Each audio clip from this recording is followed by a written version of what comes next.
Hello, YouTubers, Whovians, subscribers, and people randomly surfing the internet. Here is my review of Doctor Who and Into the Dalek. Before I get into my rant review of this episode, I want to take a quick moment to acknowledge several complaints that I had about my previous video, claiming that it was entirely negative. Okay, honestly, just like last week, I could find very little appealing about this episode, especially fitting the more like classic Doctor Who premise that the production team have been pushing all year. This episode didn't seem that different than something we would have seen in Matt Smith's era, so in both of these respects, it was wholly disappointing. Therefore, let me go over the things I did like first. The opening sequence without Clara. A few choice lines from the Doctor, such as, "Die all you like, not my problem." The Daleks actually kill people on screen. The episode was actually plot-driven and didn't revolve around the characters themselves.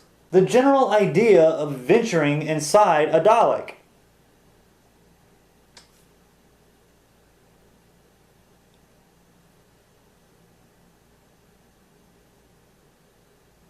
That's all I got. Okay, now for my laundry list of gripes for this episode. Foremost has to be the excessive use of shaky cam. Every time I bring this complaint up, people always tell me that it's a way of invoking a sense of urgency, action, or tension. I completely agree, and I think it works to some degree when it's used sparingly. But there were some scenes in this episode that were completely devoid of urgency, action, or tension, but were still shot with the camera mounted on a bobblehead. Two scenes that immediately come to mind are the closet scene where the Doctor first arrives at the school to pick up Clara, and then the following scene where the Doctor and Clara are sitting on the steps discussing the Doctor's morality, which I'll touch on in a moment. In fact, apart from a couple of shots where Journey is on the TARDIS, virtually all of the console room scenes were shot in shaky cam. Why? I also didn't really like the title of the episode. I know it's being nitpicky and most of you don't even give a fuck about the episode title, but it just doesn't sound like the title of a Doctor Who episode, particularly one involving the Daleks. How about Traitor of the Daleks? Or Venture into the Daleks? Or Mind of the Daleks? No? Just me? Fuck you. Another thing that I find tremendously annoying is the fact that Clara returns home after each adventure. Am I the only one that finds this utterly pointless? Why does she do that? We're juggling normal everyday life with exciting life with the Doctor. Other than attempting to bridge some sort of gap between the casual viewers and the unearthly adventures of TARDIS life, I can see no real purpose for this, unless it's Moffat attempting to create yet another drama device by contrasting normal life with TARDIS life. In either case, it's silly and it really isn't working. What makes it so fucking stupid is the fact that the Doctor is off having adventures in time and space, saving rebels from imminent death, encountering Daleks on a rebel spaceship in the midst of a Dalek assault, and once we're introduced to the episode, he drops everything he's doing and travels back to present-day Earth, oddly enough being able to control the TARDIS's destination accurately, all to pick up a companion that he's only known for a year. This simply does not make sense on so many levels.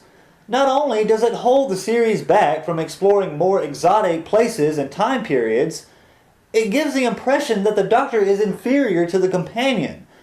It's like the Doctor is catering to what the companion wants and not what the Doctor wants. Honestly, if this sort of thing had happened to any of the first 7 Doctors, I could totally see them saying, okay, well, I really don't give a fuck that you still want your normal life and you want to travel with me.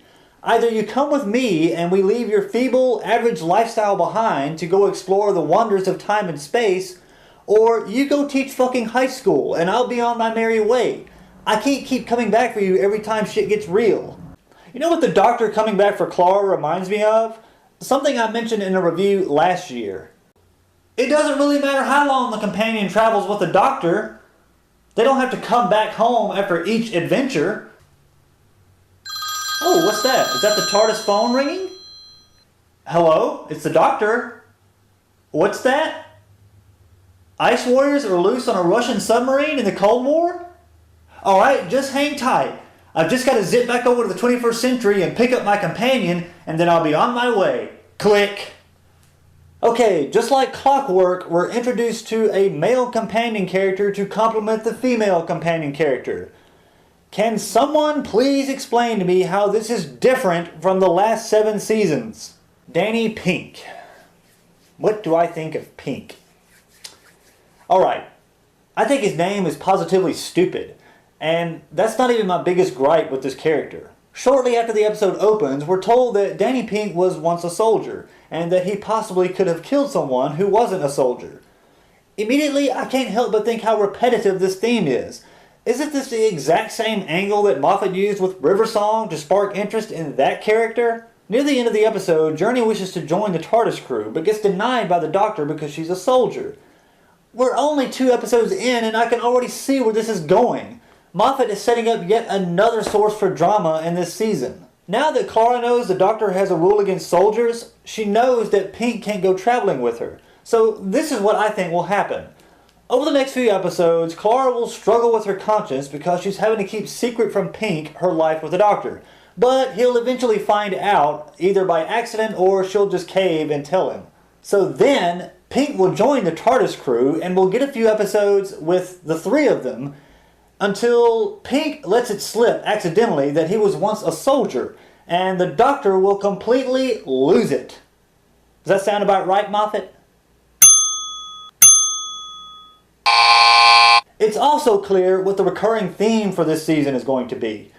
It cannot be a coincidence that the Doctor is struggling with his morality, and twice now we've seen Missy collect characters that have died as a direct result of the Doctor. So, while I can't say for sure exactly who Missy is, I am willing to bet that in the finale, the Doctor will arrive in paradise and Missy will take him on a tour of all the people that have died because of him. Sound familiar? Well, it should. 2 words. Journey's End. At this point, I'm already starting to be very turned off with this season because it seems like Moffat is still trying to cram far too much into too short of a time span. As it stands, we have not 1, not 2, but 3 running threads or arcs in this one season. We have the Doctor struggling with his morality, we have Danny Pink as a soldier and the Doctor doesn't like soldiers, and we have Missy evidently collecting people who have died as a direct result of the Doctor. I don't really understand why Moffat feels like every season has to rely so heavily on intricate season-long story arcs to keep it afloat. I mean, season-long story arcs were virtually non-existent in the original series except for The Key to Time, Trial of a Time Lord, and maybe season 26 very, very, very loosely revolving around Ace. You're not keeping the show afloat anymore. You're sinking it faster than a cruiser with 4 hits in a game of Battleship. Another silly tidbit was the antibodies. Okay, soon after they enter the Dalek, one of the tag-along soldiers gets killed by the antibodies. Shockingly on screen. Moments later, just as they're about to jump down the chute into the trash compactor... Oh wait, sorry, wrong footage. Jump down the chute into the Dalek's digestive system, they start shooting at the antibodies. So why didn't anybody fire a shot earlier so that guy could be saved? You just stood there with your mouths open. Speaking of Star Wars, there are a couple of other scenes that look eerily like that same film, particularly when the Daleks arrive on the Aristotle. The other big gripe I have with this episode is that the good Dalek premise is once again used.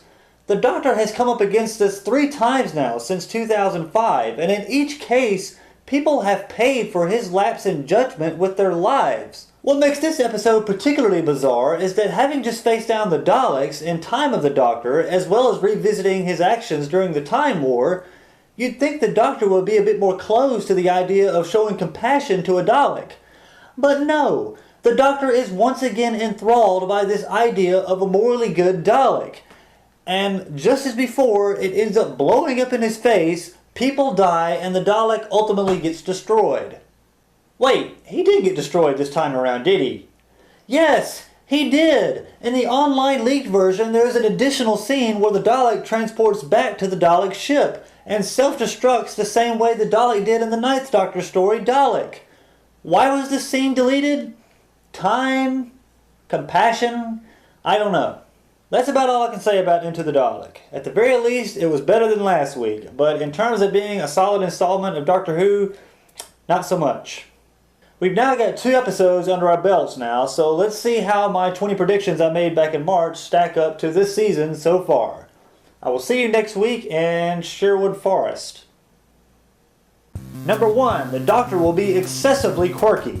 Number 2, there will be crying. Number 3, a reference to weddings will be made in some form or fashion. Number 4, a classic villain will return, but will have completely different characteristics than were stated in their last appearance. Number 5, there will be a season-long story arc that is in some way directly related to either the Doctor or his companions. Definitely won't be something completely detached from the main characters like in The Key to Time.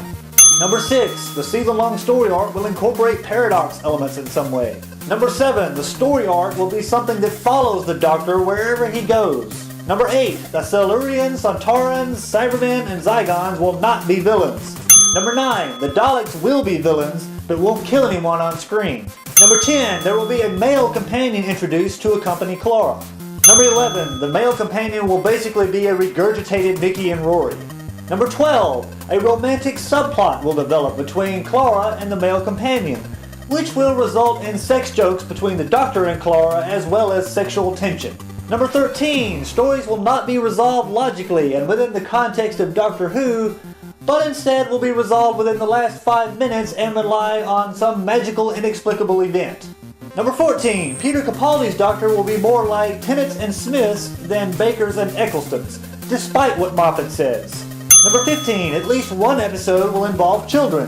Number 16, the series will maintain its excessively toddler-friendly presentation and will be as dark and scary as an episode of Mighty Morphin Power Rangers. Number 17, Murray Gold will once again revamp the Doctor Who theme, but it still won't be anything close to being synthesized, and as a result will suck compared to the mixes of the first 26 seasons. Number 18, individual episodes will rely heavily on drama produced by character development to carry the stories, rather than a good dilemma for the characters to overcome. Number 19, the Doctor will think he's found Gallifrey, but it will once again turn out to be one of Moffat's red herrings. Wolf! Wolf! Cries Moffat. Number 20, at least 2 episodes will be set on present-day Earth and will involve Clara's family.